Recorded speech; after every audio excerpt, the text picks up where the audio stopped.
So I heard the birds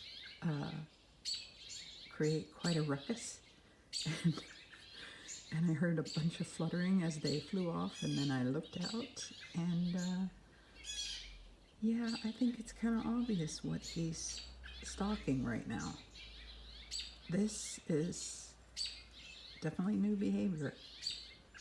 Never done this before, and I'm really surprised actually because there is quite a bit of open. Oh, hi, looking right at me, huh? There's a lot of openness above him, and that's not a very secure spot for him. Predator could possibly get mobbed by crows and stuff.